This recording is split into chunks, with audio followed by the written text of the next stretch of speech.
ETF index mutual funds నేర్చుకుని stock మార్కెట్లో రాణించాలనుకుంటున్నారా? వెంటనే ఈ నెంబర్కి కాల్ చేయండి. నమస్తే రమ్మగారు. నమస్తే జయ.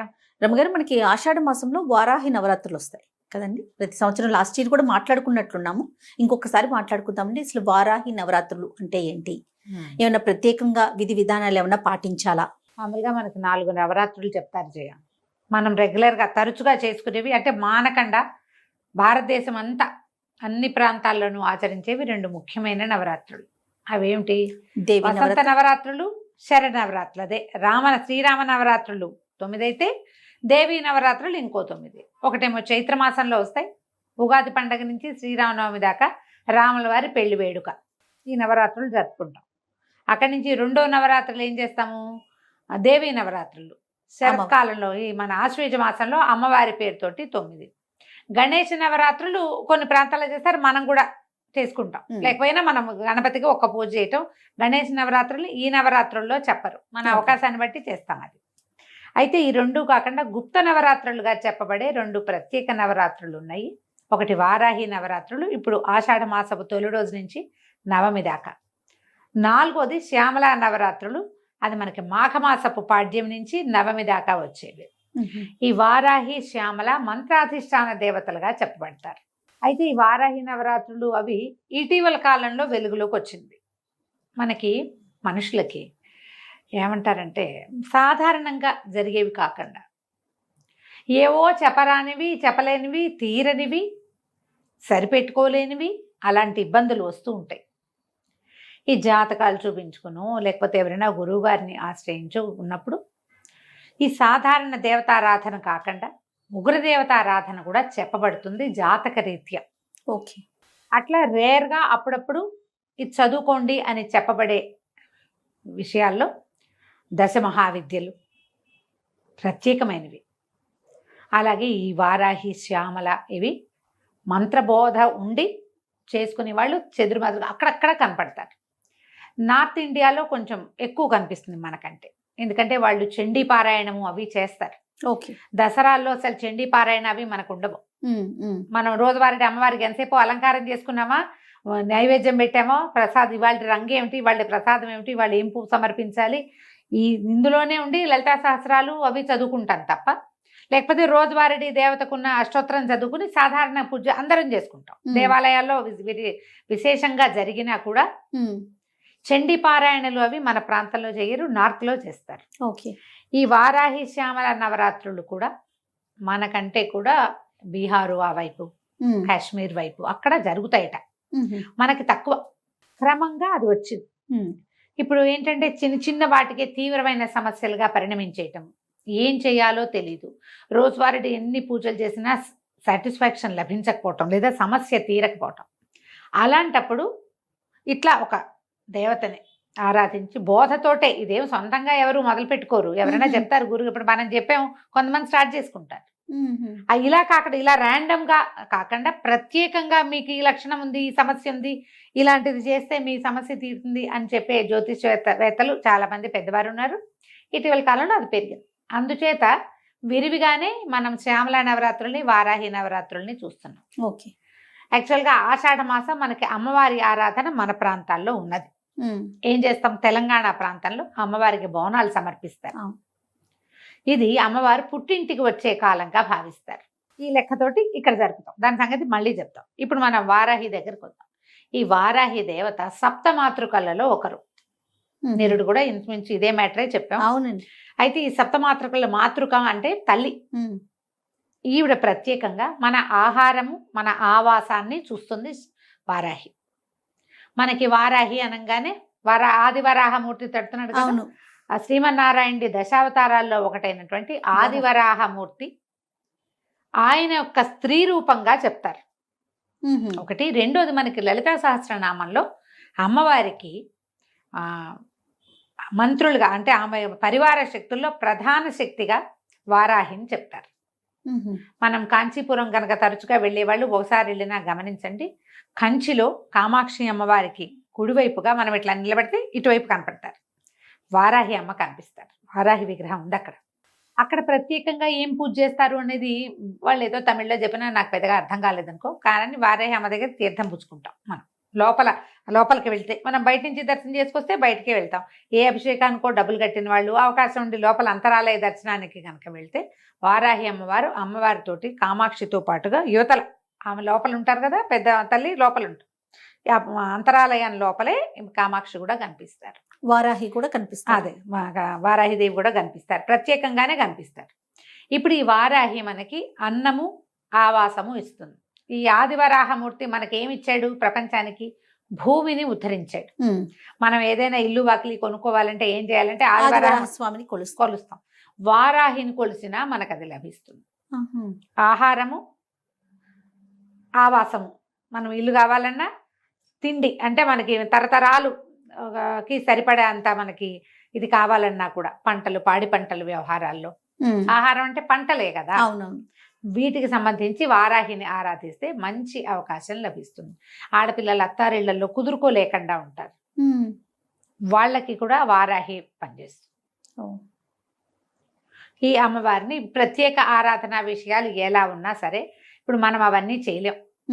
సింపుల్ ఆరాధన చెప్తాను, నేను కూడా చేసేదే. ఈ ఆషాఢ శుద్ధ పాడ్యమి రోజున మీకు కుదిరితే ఏదైనా ఒక చిన్న ఫోటో పెట్టుకోండి.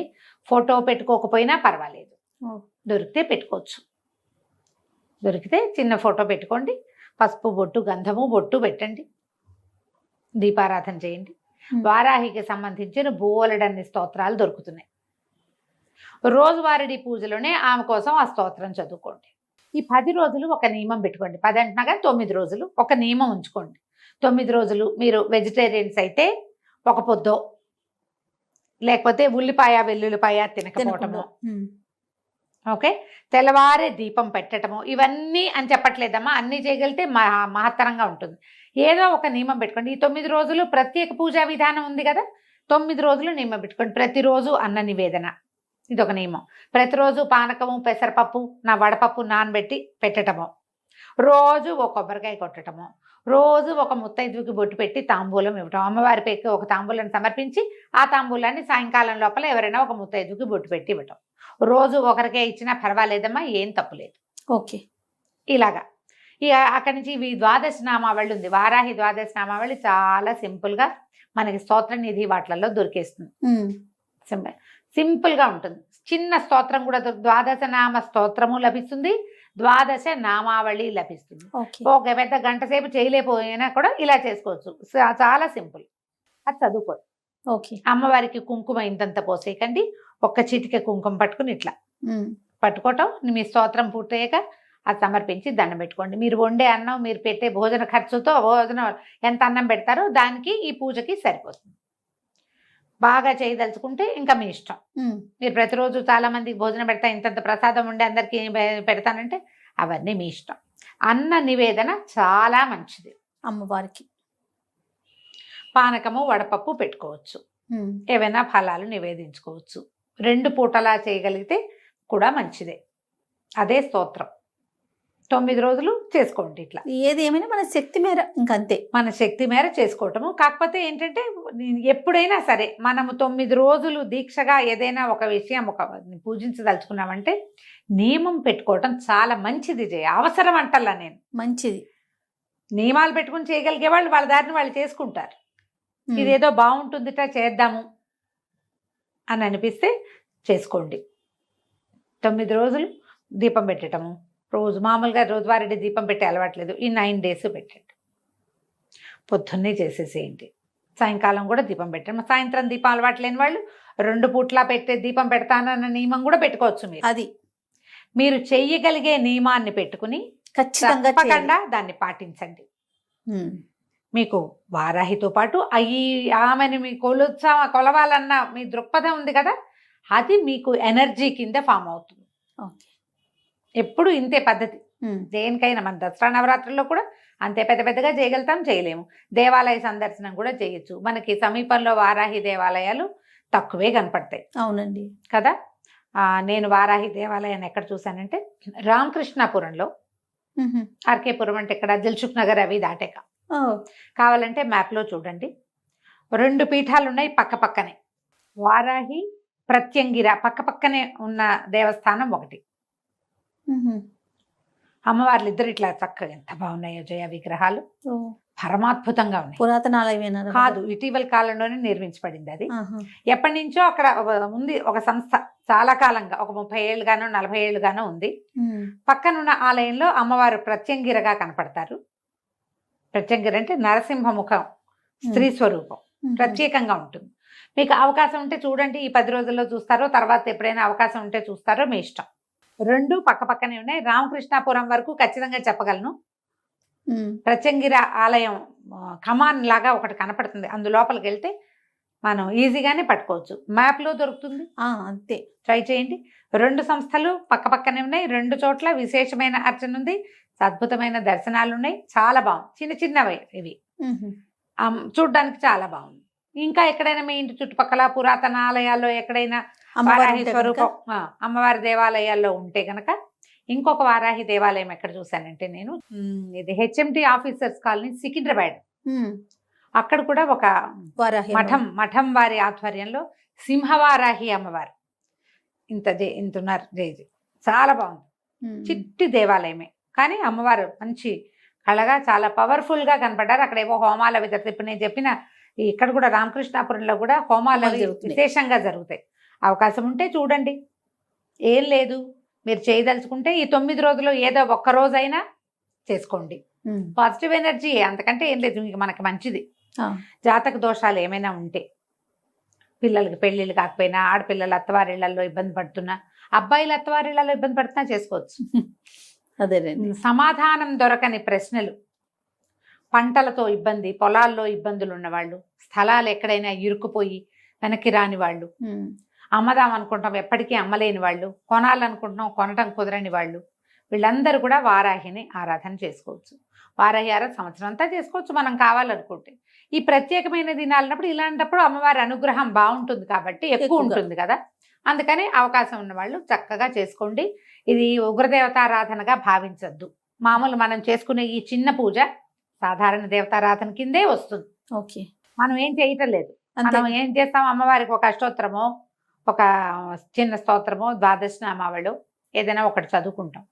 మామూలుగా మన ఇళ్లలో నవరాత్రుల పూజల్లో ఏం పెట్టుకుంటామో, నివేదన పాయసాన్నం చేయొచ్చు, రోజు పులిహోర చేసి పెట్టచ్చు, రోజు పాయసాన్నం చేసి పెట్టచ్చు, రోజు పులగం చేయొచ్చు, అన్నం మీద కాస్త నెయ్యి వేసి చిన్న బెల్లం ముక్కేసి నివేదన చేయొచ్చు, పనికొస్తుంది. ఓకే, మీరు అవకాశం ఉంటే తప్పకుండా చేసుకోండి. వారాహి అమ్మవారి అనుగ్రహాన్ని పొందండి. తప్పకుండా రమ్మగారు. నమస్తే. నమస్తే జయ. సుమన్ టీవీలో మీ పర్సనల్ అండ్ బిజినెస్ ప్రమోషన్స్ కోసం కింది నెంబర్కి కాంటాక్ట్ చేయండి.